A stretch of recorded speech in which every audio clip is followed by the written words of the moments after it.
Hey Ralph, good to see you here at Hannover Messe this year. How's things? Nice to meet you. Yeah, Great. fine.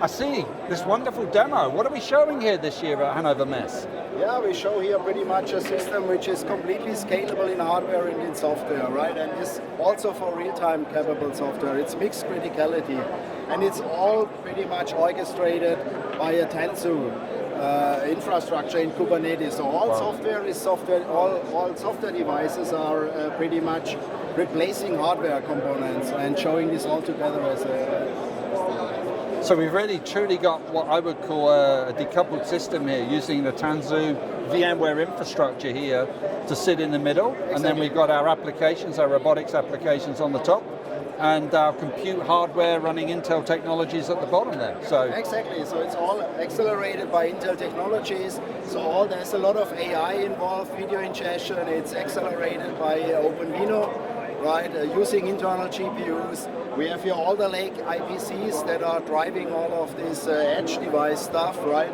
And to this we can bring a lot of functionality together on this system. So we have a quality inspection, we have a hand detection, we have an electrical fence, we have real-time motion control, and this is all containerized and can be managed in this system. This is wonderful. This is really what Hannover Messe is around, I think, for us in 2023. Truly showing that IT-OT integration. And this demo is really showing that, integrating AI and control systems, really demonstrating what can be done in a factory now in this type of new compute environment.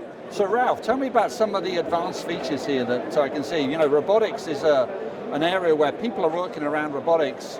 I've always had some safety issues. So perhaps you can show some of the features that we've integrated into what we're showing here. Absolutely. So one of the features is that we can use the very same camera that we have for the object tracking, and we can make a hand detection, for example. So this is another AI stream that you have. You see it here. So the system is able to get my hand and my information, and we can use this information, and as it's all connected together, we can feed it back to the robot, and this causing him, for example, to go back into the safe zone. So when I go in, it immediately moves back. So this is one of the opportunities on how to track that people are there. So people's electrical fence is one, but this hand detection could be another. It does not need even additional hardware. It can just be taken with this very same hardware. Excellent. And that's really interesting, because when you're in this type of environment, and there was another demo that you were showing me, you know, and I likened it to what we call co-robots, collaboration robots, which is the feature where it slows down. Perhaps you can show us that one. So this one is also pretty cool. So I put the hand detection off and I put the people safety on. You see here already that there is this green stuff inside, but when I go, we can make really an exactly border between what is outside of the cage and what is inside of the cage.